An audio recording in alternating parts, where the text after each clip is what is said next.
Bonsoir à toutes et à tous et bienvenue donc sur ce Facebook Live à l'occasion des 1 an du début de la guerre en Ukraine. On est actuellement avec Martine Galliou, qui est présidente de l'association EBB, donc Evite Bugeler-Bed, et de Bernard Cabon qui lui a contribué à un convoi de la solidarité il y a quelques mois de cela. Martine Galliou, bonsoir. Bonsoir. Vous êtes présidente de l'association Evite Bugeler-Bed. Est-ce que vous pouvez nous expliquer quand cette association a été créée et pourquoi elle a été créée? Alors, c'est une association qui a été créée en décembre 2020, donc qui est encore toute jeune. Evite Bugeler-Bed, c'est donc pour tous les enfants du monde. Nous étions quelques personnes très sensibles aux causes des enfants dans le monde et particulièrement auprès d'enfants au Togo. Et nous avons souhaité créer cette association pour pouvoir conduire des actions venant en aide aux enfants démunis et défavorisés. Alors, vous le disiez, mission au départ principale, le Togo.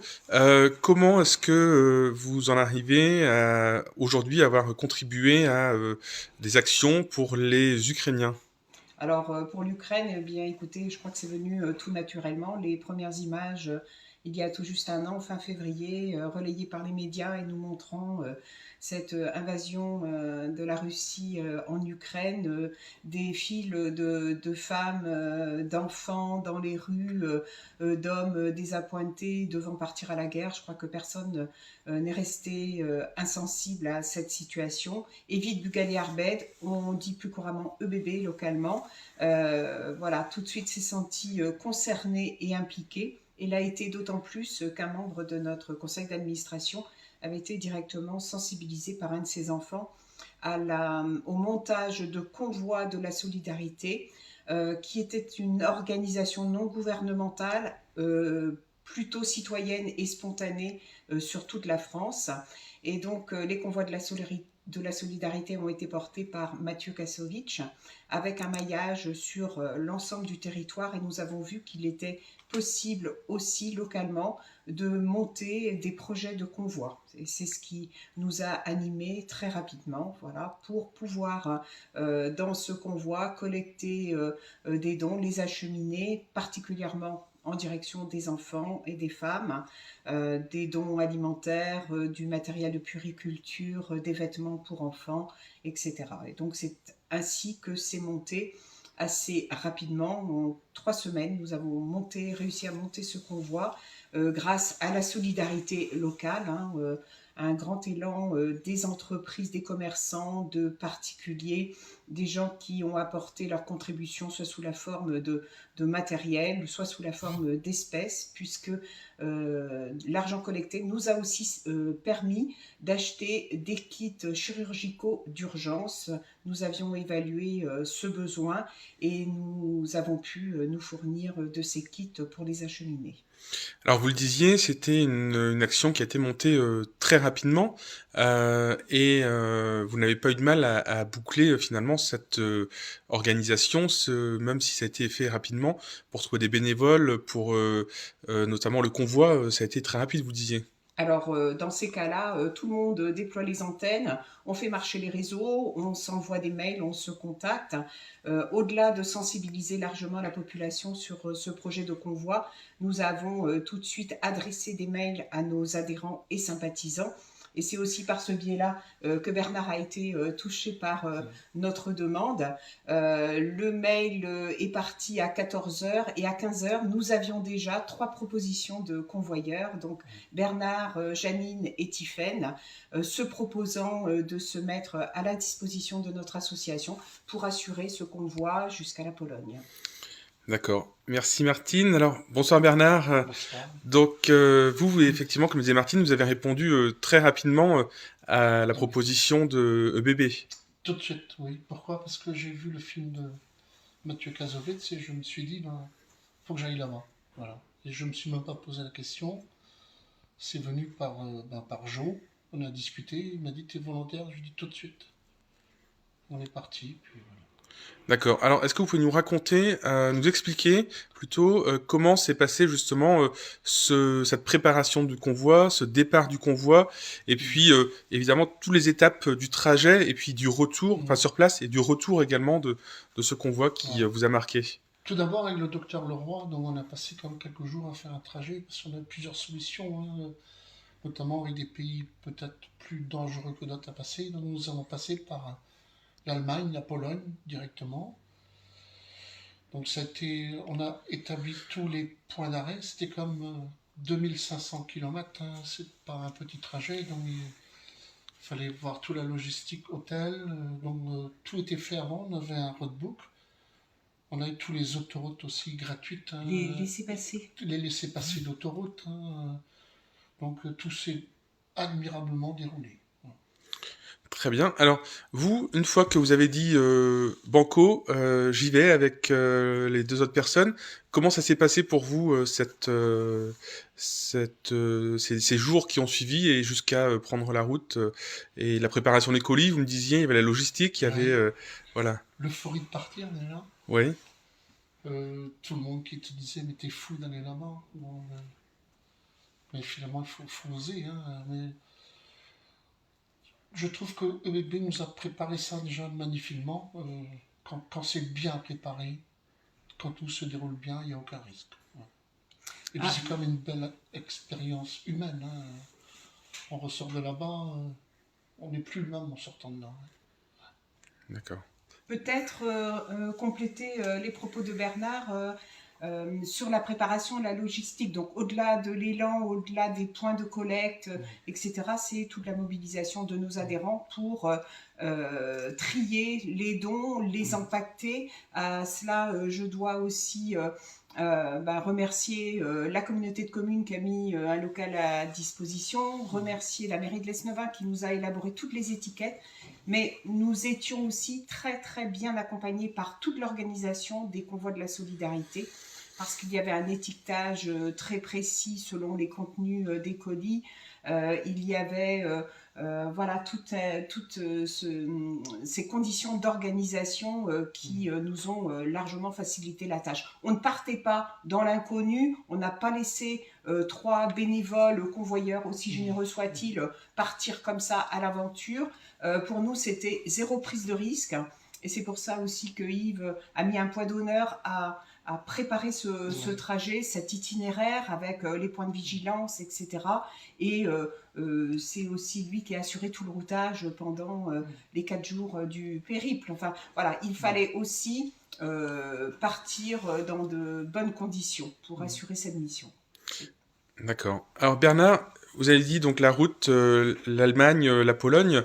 Une fois que vous êtes arrivé en Pologne et pour déposer les colis qui vous avaient été attribués, comment est-ce que ça se passe? Où est-ce que vous les avez déposés? On avait un point de rencontre, donc c'est Medica, donc c'est en Pologne, hein, là, et c'est un refuge pour tous les Ukrainiens, c'est un des plus grands refuges d'Europe pour les Ukrainiens. Donc là, nous avions des personnes attitrées à qui déposer tout notre fourgon, hein, en sécurité bien sûr. Oui, ça c'est important la sécurité parce que Ah vous le oui, oui, disiez oui, que très important. vous étiez Oui, vraiment. c'est un pays comme c'est mafieux, hein, voilà, on ne sait pas à qui on donne, donc il fallait donner, c'était comme des colis importants à donner. Nous avons déchargé dans des, il y a des dépôts, suivant ce qu'on avait, on allait dans différents dépôts. Et ensuite, nous avions encore une somme d'argent. Nous sommes retournés en Pologne. Nous avons acheté des conserves, beaucoup de conserves justement pour tous les soldats. Donc nous avons re-rempli un fourgon. Parce que comme on était limité en poids, donc on avait quand même une belle somme d'argent à dépenser. Et ça fait énormément de... Les soldats ont besoin de beaucoup de protéines. Donc nous avons acheté exclusivement de la protéine. D'accord. Notre voyage, donc, il a duré 5 jours, donc nous avons fait 2 jours aller. Nous sommes restés un jour, on est parti dans l'Ukraine, distribuer aussi beaucoup d'eau, parce que aux frontières, il y a des grosses files à attendre, donc les gens ont soif, il n'y a rien, donc on a distribué de l'eau. Et en partant, nous avons une grosse surprise, nous avons ramené une famille d'Ukrainiens en France. 5 personnes, donc c'était la grosse surprise, la grosse émotion. Ils sont, à l'heure actuelle, ils sont toujours en France, ils sont intégrés, mais ça a été un périple supplémentaire pour le retour. D'accord. Et donc dans cette famille, c'était une famille, c'est ça, Oui, composée de de 5 différents. personnes, donc Voilà. le père, la mère, la fille qui a 27 ans, le petit gamin qui est né exactement il y a un an, Ouais, le jour. le jour de la guerre, et son petit frère qui a 4 ans. D'accord. Oui, donc des conditions particulières pour les ramener, vu l'âge de. Oui, notamment. Donc, Ils avaient leur voiture, ils ils vous s'appellent, suivaient, c'est oui, ça. ils avaient une voiture, mais un seul chauffeur. Hein. Ouais. Il a fallu les remplacer. Ils n'avaient pas d'argent. Ouais. Donc, l'hôtel, l'essence, ils n'avaient plus rien. Et c'est une famille qui était, je pense, très aisée là-bas, mais ruinée. Ils sont partis ruinés. Ils n'ont plus que leur voiture. Oui, parce que tout à l'heure, quand on préparait cette interview, vous me disiez, Bernard, que ce qui vous avait choqué, c'était ces gens qui arrivaient et que leur vie ne tenait plus que dans une valise. Ah, une valise. Hein, Ouais. exclusivement les femmes, hein, parce que les maris sont en combat. Ouais. Mais nous avons vu comme des milliers de femmes avec leurs valises, hein, des enfants, des pleurs. Ouais. Ça a été assez émouvant. Hein, voilà. Beaucoup. Après aussi, non, les femmes violées, parce qu'on est en période de guerre. Hein, il faut recueillir tout ça. Hein. Ah ouais, Et malgré toutes ces émotions, parce qu'on voit bien que ça fait quelques mois, mais vous êtes toujours aussi marqué par, ce que vous avez vu et Ouais. vécu là-bas, vous êtes prêt à repartir. Tout de suite, oui. Ouais. C'est une belle expérience. Même vis-à-vis de soi-même, hein, on va chercher quelque chose qu'on ne pensait pas avoir et qu'on a. Hein, voilà. D'accord. Non, c'est. Je ne regrette pas. J'en Bon. suis fier. Hein, et je remercie bébé de m'avoir aidé merveilleusement. Hein. Ouais, non, On l'a fait fantastique. ensemble. Ouais. C'était la complémentarité Ouais. qui s'est jouée Ah ouais. en 3 semaines sur le territoire. Et... J'en ai pleuré, hein, Ouais. je ne cache pas que j'en ai pleuré par fierté. Et puis j'ai eu la chance l'autre jour d'être invité dans cette famille parce qu'ils n'ont plus de famille. Oui. Ils m'appellent pratiquement papa. Oui. Je trouve ça fantastique. L'hommage qu'ils nous ont rendu. On est grandi de ça. Hein. On a tout le confort en France, mais quand on va ailleurs, Une expérience humaine très forte. très fort. Très fort. En tout cas, Bernard, merci beaucoup pour ce que vous avez fait, puisque vous êtes prêt éventuellement à recommencer. Donc, puisque donc ça fait maintenant un an, on vous le rappelle aujourd'hui, que la guerre a été déclarée par la Russie à l'Ukraine. Et donc, Martine, est-ce que vous pouvez nous dire aujourd'hui comment est-ce qu'on peut venir en aide justement à Evit Bugal-Herbet pour différentes actions, que ce soit en Ukraine ou ailleurs quels sont vos projets prochains et comment est-ce qu'on peut vous accompagner dans votre démarche? Alors aujourd'hui sur l'Ukraine, on n'a pas de projet précis. Nous avons une réserve d'argent puisque les dons qui avaient été affectés à l'Ukraine ont été largement utilisés. Mais on a une petite réserve et qu'on dédie effectivement à des besoins qui seraient auprès de la population ukrainienne, ici en France ou peut-être en Ukraine. Nous étions assez partants pour nous tourner vers un ou des orphelinats en Ukraine pour leur venir en aide. Parce que pour nous, il ne s'agit pas d'aller distribuer de l'argent sans être assuré ou en tout cas garanti d'une véritable destination qui corresponde à des besoins. Voilà.